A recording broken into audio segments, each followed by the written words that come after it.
Hello, my name is Andrew. In this video, I'm going to show you how to use JIBB using your mobile and Whiteboard. I've got Whiteboard selected, mobile is my input, and then when you see this screen, that means you're ready to go. So keep your phone open.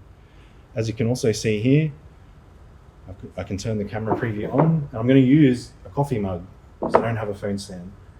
I'm going to place my phone standing upright like that, and in both on the screen of my phone and on the control panel, I can see a preview of the whiteboard behind me. I'm making sure that I'm fitting the whole surface inside the preview, and then I'm going to click start.